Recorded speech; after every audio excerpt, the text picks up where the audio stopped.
हिमाचल प्रदेश इन दिनों भारी तबाही की गिरफ्त में है। लगातार बारिश हो रही है, लगातार लैंडस्लाइड हो रही है, लगातार सैलाब से पूरी रियासत एक तरह से जूझ रही है।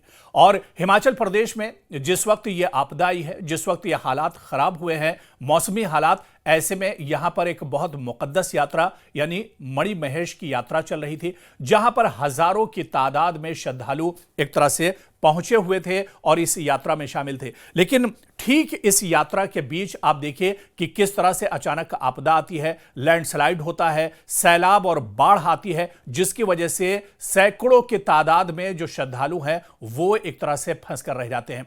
दरअसल मणिमहेश की ये जो यात्रा है काफी दुर्गम रास्ता है, पहाड़ी इलाका है, बीच में नदी नाले भी पड़ते हैं और उसके बाद इस दुर्गम यात्रा रास्ते से निकलने के बाद मणिमहेश की ये जो यात्रा है ये एक तरह से पूरी होती है और जो मुकद्दस गुफा है, मुकद्दस जो मंदिर है, वहां तक श्रद्धालु पहुंचते हैं। लेकिन जैसे ही हालात खराब हुए, मौसम का मिजाज जैसे ही बदला, उसके फौरन बाद, क्योंकि हिमाचल में आप देखिए तकरीबन 1 महीने से लगातार बारिश हो रही है, सैलाब की सूरत हाल है, जगह जगह लैंडस्लाइड हो रही है और ऐसे में मणिमहेश का रास्ता जो पहाड़ी इलाका है, जो नदी नालों से होकर एक तरह से गुजरता है, ऐसे में जो श्रद्धालु थे वो फंस कर रह गए हैं।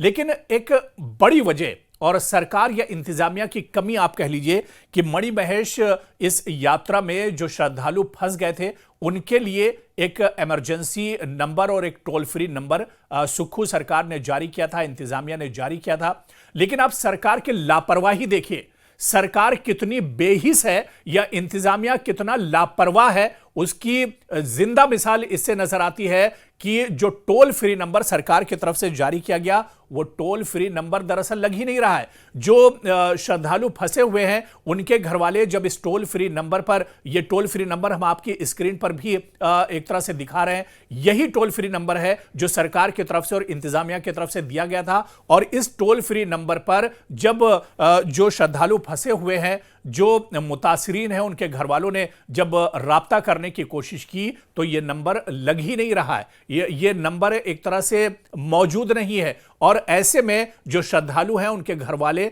और उनके जो रिश्तेदार हैं, उनकी परेशानियां और ज्यादा बढ़ गई हैं। ऐसे में एक बड़ी जानकारी आपके साथ यह साझा कर दें कि हमारे सोशल मीडिया प्लेटफॉर्म के जरिए से जो पीड़ित हैं उनके बहुत से घर वालों ने दरअसल राब्ता करने की कोशिश की है और बहुत से जो पीड़ित के घर वाले हैं उन्होंने राब्ता किया है और उन्होंने अपनी शिकायत की है। हमारे सोशल मीडिया पेज पर इस तरह के सैकड़ों मैसेज आए हैं जिसमें जो पीड़ित हैं, जो श्रद्धालु मणिमहेश यात्रा पर फंसे हुए हैं, उनके घर वालों ने शिकायत की है कि सरकार और इंतजामिया की तरफ से जो टोल फ्री नंबर जारी किया गया है वो दरअसल नंबर काम ही नहीं कर रहा है। यानी सरकार की कितनी बड़ी लापरवाही, इंतजामिया की कितनी बड़ी लापरवाही, जहां पर सैकड़ों लोगों की जान पर बनाई है, वहां पर सरकार और इंतजामिया एक तरह से खिलवाड़ कर रही है। और आप देखिए कि किस तरह से यह खिलवाड़ किया गया है। जिन लोगों के मैसेजेस आए हैं हमारे पास, जिन लोगों के कमेंट आए हैं, जिन्होंने अपनी दुश्वारी बताई है, उसमें कुछ लोगों ने कहा कि हमारे जत्थे के तकरीबन हमारे जानने वाले 10 लोग यात्रा पर गए हुए हैं, लेकिन 2 दिन से उनसे कोई बात नहीं हुई, 2 दिन से उनसे कोई संपर्क नहीं हुआ है। जो टोल फ्री नंबर जारी भी किया गया है उस नंबर पर भी एक तरह से संपर्क नहीं हो रहा है। इसी तरह से एक पीड़ित और कहते हैं कि हमारी फैमिली से कुछ लोग गए हुए हैं लेकिन उनसे राब्ता नहीं हो पा रहा है। इसी तरह से फिर कुछ लोगों ने कहा है कि मेरे हस्बैंड गए हुए। देखिए एक महिला शिकायत कर रही, बाकायदा ये हमारे सोशल मीडिया पेज पर जो कमेंट आए हैं और जो शिकायत लोगों ने की है कि हमारे हस्बैंड यात्रा पर गए हुए हैं लेकिन उनसे कोई राब्ता नहीं हो पा रहा है। इसी तरह से एक और पीड़ित कहते हैं कि मेरा बेटा और मेरी बेटी जो है वो यात्रा पर गए हुए हैं लेकिन उनसे कोई राब्ता अभी तक नहीं हो पा रहा है। तो ये तो चंद मिसालें हैं जो हम आपको दिखा रहे हैं और इस तरह के सैकड़ों मैसेज हमारे पास हैं जो हम आपको टीवी स्क्रीन पर भी दिखा रहे हैं, जिनका स्क्रीनशॉट भी हमने लिया है और वो आपके स्क्रीन पर भी दिख रहा होगा। और इसमें लोग कितने ज्यादा परेशान हैं क्योंकि ये एक बहुत हसास मामला है, आपकी जान पर बनी हुई है, आपके घर वाले मुसीबत में फंसे हुए हैं और उस वक्त सरकार की तरफ से जो हेल्पलाइन नंबर दी गई है और अगर वो हेल्पलाइन नंबर काम ना करे फिर आप कितने परेशान होंगे, ये आप अपने आप को खुद रखकर एक तरह से सोचिए। और सरकार कितनी लापरवाह है, इंतजामिया कितना लापरवाह है, ये दरअसल यहां पर जाहिर हो रहा है। इसी तरह से एक ने मैसेज किया है कि हमारे जो हस्बैंड है वो उनसे आखिरी बार सैटरडे को बात हुई थी और उसके बाद से उनका कोई राब्ता हमसे नहीं हो पाया, हमारा फोन नहीं लग रहा है। और इसी तरह से कुछ लोगों ने कहा है कि जो हेल्पलाइन नंबर दी गई है उस पर भी हम लगातार कांटेक्ट करने की कोशिश कर रहे हैं, लेकिन यह हेल्पलाइन नंबर एक तरह से काम नहीं कर रहा है। यानी सरकार की लापरवाही सीधे सीधे यहां पर नजर आ रही है। और इस बीच इस यात्रा पर गए बहुत से जो श्रद्धालु हैं वो कांदू जो इलाका है यहां पर मणिमहेश की यात्रा में वहां पर फंसे हुए हैं। यहां पर हमारे एक सहयोगी विचित्र शर्मा भी गए हुए हैं और वो भी दरअसल यहां पर फंसकर रह गए, लेकिन किसी तरह से उन्होंने वहां से रिपोर्ट की है, जो लोग परेशान हैं उनसे बातचीत करने की कोशिश की है और सरकार तक यह खबर पहुंचाने की कोशिश की है कि आखिर इंतजामिया कहां सो रहा है, सरकार कहां सो रही है। सरकार जो बड़े बड़े दावे रेस्क्यू ऑपरेशन की करती है, श्रद्धालुओं को बचाने के दावे करती है, वो सरकार आखिर कहां सो रही है। आज सैकड़ों लोग मणिमहेश की इस यात्रा पर फंसे हुए हैं, लेकिन सरकार सो रही है। सरकार के कानों में एक तरह से जू नहीं रेंग रही है। और सबसे बड़ी लापरवाही तो यही है कि जो हेल्पलाइन नंबर जारी किया गया है वो हेल्पलाइन नंबर नाकारा है, वो हेल्पलाइन नंबर काम नहीं कर रहा है। और इसी वजह से जो श्रद्धालु यहां पर फंसे हुए हैं उनके घर वालों को सबसे ज्यादा दिक्कत हो रही है। हम ये उम्मीद करते हैं कि हमारे सोशल मीडिया पेज की खबर जाने के बाद सरकार जागेगी और सरकार फौरन रेस्क्यू ऑपरेशन चलाएगी। जो श्रद्धालु फंसे हुए हैं उन्हें वापस लाने की कोशिश की जाएगी। तो जो श्रद्धालु यहां पर फंसे हुए हैं उन्हें किस तरह से दिक्कतों का सामना है, आप हमारे सहयोगी के जरिए जो रिपोर्ट वहां से भेजी गई है वो रिपोर्ट भी आप देखिए। बीते 7 घंटों में जिस तरह से जनपद चंबा में प्राकृतिक आपदा आई और इस त्रासदी ने जिस तरह से तबाही मचाई है उसने हर किसी को बेचैन कर दिया है।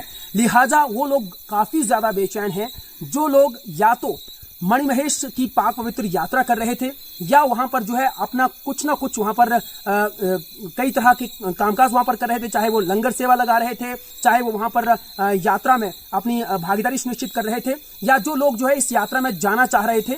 तो वो लोग काफी ज्यादा परेशान हैं, इसलिए क्योंकि हम लोग जब से जो है चंबा की ओर निकले हैं और रास्ते में हमें जिस तरह से बहुत सारे लोग जो हैं वो मिले हैं और परेशान दिखे हैं, उनकी तस्वीरें हमने लगातार आप लोगों को दिखाई है। इस वक्त हम लोग जो है बनीखेत और चंबा के बीच में एक कांदू नामक जो जगह पड़ती है वहां पर मौजूद है और वहां पर आप लोग देख सकते हैं ये वो लोग हैं जिनकी लंगर सेवा जो है हर साल मणिमहेश के गौरी कुंड पर्वत पर वहां पर जो वो लगती है और ये लोग जो है लगातार वहां पर जाते रहते हैं। लेकिन अभी ये लोग परेशान हैं और यहीं पर ही ये रुके हुए हैं। आगे ये जाएंगे, जा पाएंगे, ये बहुत बड़ा सवाल इनके सामने खड़ा हो चुका है और ये लोग अब बीच मझधार में यहाँ पर फंसे हुए हैं। तो चलिए सीधी बातचीत जो है वो इन लोगों से कर लेते हैं जो कि इस वक्त जो है वो बीच मझधार में फंसे हुए हैं। साहब क्या शुभ नाम है अपना? मेरा नाम सुखदीप मौर्य है जी। आप हम लोग परवाणु से हैं और पूरी लंगर के संस्था के हम लोग सेवा के लिए ही जा रहे थे। पिछले 2 दिनों से हम लोग परवाणु से चले हुए हैं और ये कादू की नाम की जगह है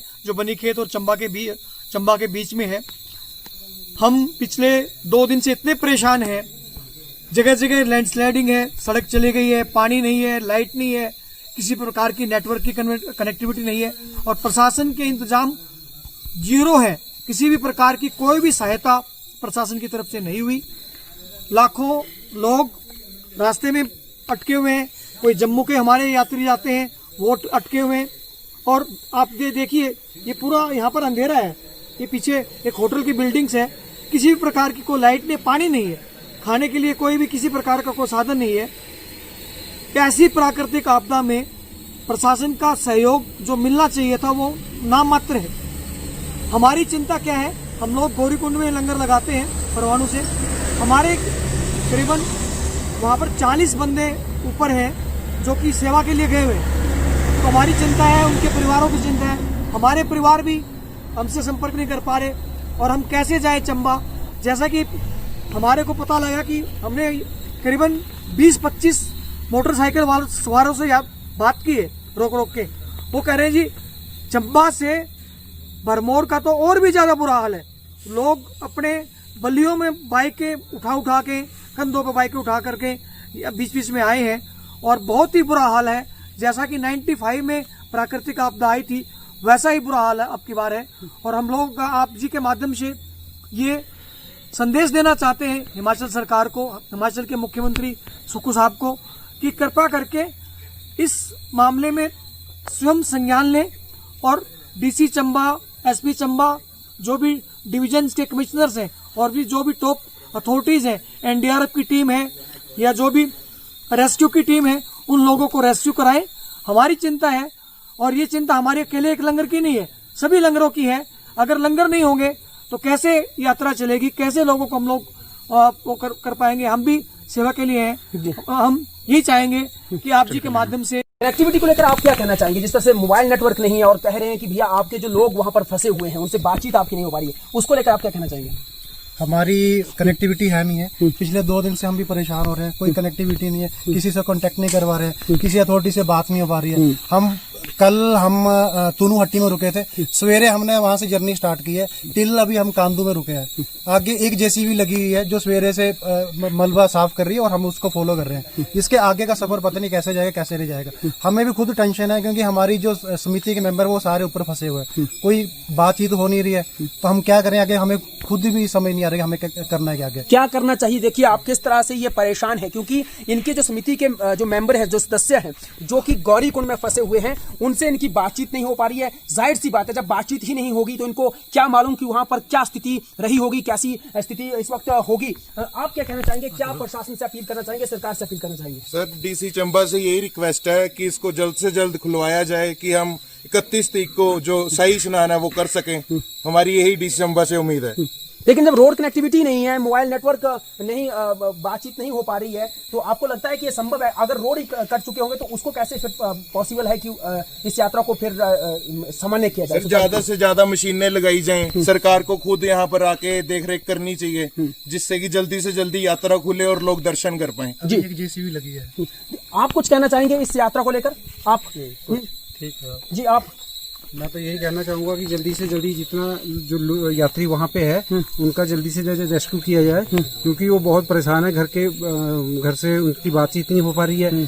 तो प्रशासन से यही हमारे अनुरोध है कि जल्द से जल्द खुलवाया जाए। जी, तो देखिए इन सभी की एक ही अपील है, एक ही मांग है कि जल्द से जल्द जो है इस यात्रा को जो है वो सुचारू किया जाए, सामान्य किया जाए। हालात जिस तरह से बद से बदतर हुए हैं उनको सामान्य किया जाए। और सबसे बड़ी बात जो है और प्रमुख बात यह है कि मोबाइल नेटवर्क जो है उसको किसी न किसी तरह से रिस्टोर किया जाए, ताकि जो लोग जहां भी फंसे हुए हैं उनकी बातचीत जो है उनके अभिभावकों के साथ, उनके परिजनों के साथ, नाते रिश्तेदारों के साथ, सगे संबंधियों के साथ हो सके। और दूसरा ये कि जल्द से जल्द वहां पर भले ही जो है वो एयरलिफ्ट किया जाए या फिर किसी तरह से उनको वहां से रेस्क्यू किया जाए, ताकि वो लोग जहां पर फंसे हुए हैं वो यहां जो है वो अपने सामान्य तरीके से मुख्य धारा से जुड़ सके। चंबा से विचित्र शर्मा, न्यूज़ 18 हिमाचल।